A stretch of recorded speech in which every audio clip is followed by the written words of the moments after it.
ఆలోచిస్తే వాళ్ళకి చెప్తారు ఫైనల్గా. I'm done and I'm transparent. ఇంతకంటే నేను ట్రాన్స్పరెంట్గా ఉండాలండి బిగ్ బాస్. బ్రో నిన్న నాగమణికంట విగ్ తీశారు కదా, దాన్ని బాగా ట్రోల్ చేస్తున్నారు, ఎలా చూస్తున్నారు దాన్ని? నా ఈ ట్రోలర్స్ అనేవాళ్ళు ఎంత మంచి చేస్తారో అంత చెడు కూడా చేస్తారు అన్న. ఇప్పుడు రీసెంట్గా ట్రోల్స్ వల్లే ఒక అమ్మాయి చనిపోయిందని ఆంధ్రాలో చాలా పెద్ద ఇష్యూ అయింది. మేబీ అది కరెక్టో కాదో తెలియదు, సెకండరీ థింగ్. ఇలా ట్రోలర్స్ మంచి చేస్తున్నారు, చెడు చేస్తున్నారు, అది సెకండరీ. ఇంకోటి నాగమణికంట అనే వ్యక్తి విగ్గు పెట్టుకోవచ్చు, దాంట్లో తప్పేముంది? ఇప్పుడు సెలబ్రిటీ అయితే విగ్గులు పెట్టుకోవద్దా? అది మన చేతిలో ఏముండదు కదా, దేవుడిచ్చే అందం అన్న. దాన్ని ఇప్పుడు పొట్ట పెరిగిందని చెప్పి జిమ్కి వెళ్ళి ఎక్సర్సైజ్ చేయట్లేదా?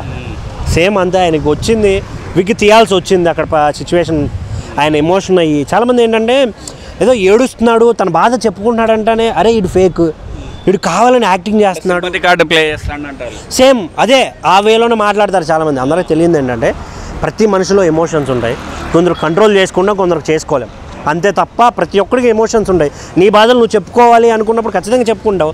అది సింపతి అని ఎలా అనుకుంటామన్నా? ఇప్పుడు ఇన్ని కోట్ల మంది చూస్తున్నారు కాబట్టి సింపతి కార్డు, అదే నీ ఫ్రెండ్కి చెప్పుకుంటే అలా ఉండదు కదా.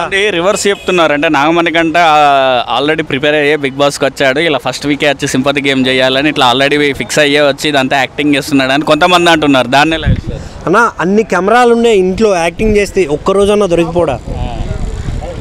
సింపుల్ ఇదన్నా. ఇప్పుడు అందరూ ఎలా ఫీల్ అవుతారంటే ఇన్ని కెమెరాలు ఉన్నాయి, ఇంత ఇది జరుగుతుంది, నేను సింపతి కార్డ్ ప్లే చేస్తే ఉంటాను అనుకుంటాం, భ్రమ. ఏ పర్సన్ అయితే జెన్యున్గా ఉంటారో ఆ పర్సన్ కంపల్సరీ గెలుస్తాడు. ఇప్పుడు మన సన్నీ కావచ్చు, ఏడ్చాడుగా బ్రో, చూస్తే అసలు బిగ్ బాస్కి ఫిట్ అనిపిస్తుంది. ఆ లోపల ఉన్న బాధ అలాంటిదేమో, తను ఫేస్ చేసిన కూడా ఇప్పుడు బిగ్ బాస్కి వచ్చే మంది ఎవరినో అడుక్కొని డబ్బులు తీసుకొచ్చాననే మాట కూడా విన్నాను నేను. అది ఆ స్ట్రగుల్స్ని ఎమోషనల్గా చెప్పుకోవడం తప్పులేదని నా ఫీలింగ్ అయితే జెన్యున్గా.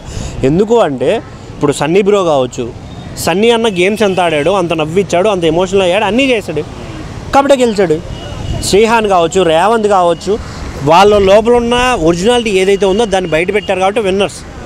మిగతా వాళ్ళంతా ఎందుకు గెలవలేదు? కొంతమంది పల్లవి ప్రశాంత్తో పోలుస్తున్నారు, రైతు బిడ్డ నేను సింపతి కార్డు బిడ్డ అన్నట్టు ఇట్లా చేస్తున్నారు అన్న. పల్లవి ప్రశాంత్ అనే వ్యక్తి గేమ్ ఆడకపోతే రైతు బిడ్డ అని చెప్పుకున్నంత మాత్రం నోట్లు ఎవరు వేయరన్న. తను గేమ్ ఆడాడు, ఫైనల్ వరకు రావడానికి ఎంత కష్టపడ్డాడో తనకు తెలుసు. ప్రతి ఒక్కడు ఏంటంటే నోరు ఉందని ఏదో ఒక మాట అనేస్తాం, బట్ అది రీజనబుల్లా కాదని ఒక్కసారి మనం ఆలోచిస్తే వాళ్ళకి చెప్తారు ఫైనల్గా.